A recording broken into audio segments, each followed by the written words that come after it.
గోంగూర పచ్చడి రెసిపీని షేర్ చేస్తున్నానండి. అసలు గోంగూరతో మనం రకరకాల రోటి పచ్చళ్ళు, అది రకరకాల కాంబినేషన్‌లో చేసుకుంటాం. నిల్వ పచ్చళ్ళు చేసుకుంటాం. బట్ ఈ కాంబినేషన్‌లో ట్రై చేయండి. మీరు అసలు ఇదే చేసుకోవడానికి ఇష్టపడతారనమాట. ఈ రెసిపీని అంత బావుంటుంది. అది నా గొప్పతనం కాదండి. ఆ రుచి అలాంటిది. ఇంక ఇప్పుడు దాని గురించి బాణాలు పెట్టేసుకొని 2 టేబుల్ స్పూన్లు నువ్వుల నూనె వేసుకున్నానండి. నువ్వుల నూనెతో చేసుకుంటే చాలా బావుంటుందనమాట. ఈ పచ్చడికి నువ్వుల నూనె పర్ఫెక్ట్‌గా సూట్ అవుతుందండి. ఇంకా లేదు అంటే గనుక నార్మల్ ఆయిల్ యూజ్ చేసుకోవచ్చు. ఒక 20 వరకు కచ్చబచ్చ దంచుకుని వెల్లుల్లి డబ్బులు, 1 టీ స్పూన్ జీలకర్ర, 1 టీ స్పూన్ మినపప్పు, 1 టీ స్పూన్ ఆవాలు, పావు టీ స్పూన్ మెంతులు, ఎండుమిర్చి, కరివేపాకు వేసేసుకున్నానండి. ఇప్పుడు దీన్ని మంచిగా ఫ్రై అవనిస్తాం అనమాట. ఒక మంచి సువాసన వస్తూ ఉంటుంది మనకి. అది వేగి ఆ వెల్లుల్లిపాయలు అన్ని కూడా ఇలా కలర్ మారిన తర్వాత నేను కొంచెం పక్క తీసుకుంటున్నానండి. లాస్ట్ లో జస్ట్ గార్నిష్ చేసుకోవడానికి వీలుగా ఈ మాత్రం తీసుకొని ఇంకా దీంట్లో 1 టీ స్పూన్ పసుపు, రుచికి సరిపడా సాల్ట్, 1.5 టేబుల్ స్పూన్ కారం వేసేసుకుంటున్నామండి. కారము పులుపు అనేది ఎప్పుడు మీరు తినే టేస్ట్ని బట్టి మీరు యాడ్ చేసుకుంటారు. ఇప్పుడు ఒక పెద్ద లెమన్ సైజ్ చింతపండు నానబెట్టుకుని దాని నుంచి తీసినటువంటి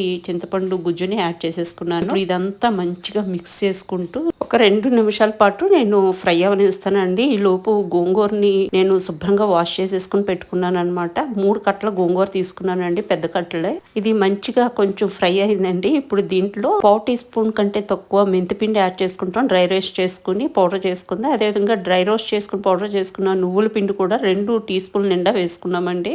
అదేవిధంగా డ్రై రోస్ట్ చేసుకుని పౌడర్ చేసుకున్న జీరా పొడి కూడా పావు టీ స్పూన్ కంటే తక్కువ చేసుకున్నాము. అంటే మనం తీసుకున్న గోంగూరకి ఈ మాత్రం క్వాంటిటీ సరిపోతుంది అనమాట. దీన్ని కూడా ఒక నిమిషం పాటు ఫ్రై అవనిచ్చి శుభ్రం చేసుకుని పెట్టుకున్నటువంటి గోంగూరని ఇక్కడ యాడ్ చేసేస్తున్నానండి. ఫ్రెష్ గా ఉన్న గోంగూర అయితే చాలా బాగుంటుంది అనమాట. ఇది యాడ్ చేసి చూస్తూ ఉండగానే మనకు అది ఉడికిపోయి దగ్గరికి అయిపోతుంది.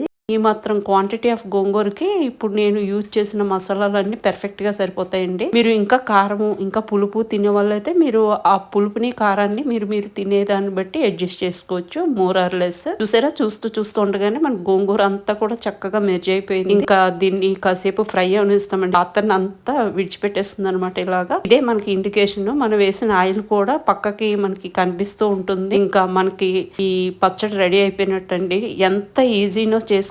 ఓన్లీ గోంగూరని ఒలిచిపెట్టుకుంటమే మనకు పని. మిగతాదంతా కూడా మనకి చాలా ఈజీ. రుచి కూడా అద్భుతంగా ఉంటుందండి. చాలా చాలా బాగుంటుంది అనమాట. మనం వేసిన ఆయిల్ కూడా మనకి పక్కకి ఈ విధంగా కనిపిస్తుంది కదండి. ఇంకా కింద స్టవ్ ఆఫ్ చేసి దీన్ని డిష్ అవుట్ చేసేసుకోవచ్చు అనమాట. పూర్తిగా చల్లారిన తర్వాత ఒక జార్ లాంటి దాంట్లో స్టోర్ చేసేసుకుంటే సరిపోతుంది. ఈ రోజు రెసిపీస్ అండి: గోంగూర పప్పు, అరటికాయ చిప్స్ అండ్ గోంగూర పచ్చడి అనమాట. మనం ఈ పచ్చడిని అన్నంలో కలుపుకున్నప్పుడు ఆ గోంగూర ఆకులు అలా కనిపిస్తూ ఎంత బాగా అనిపిస్తుందోనండి. తినడానికి కూడా అద్భుతంగా ఉంటుంది. డెఫినెట్ గా ట్రై చేసి చూడండి. అండ్ మీకు నచ్చితే లైక్ చేయడం, షేర్ చేయడం మర్చిపోకండి.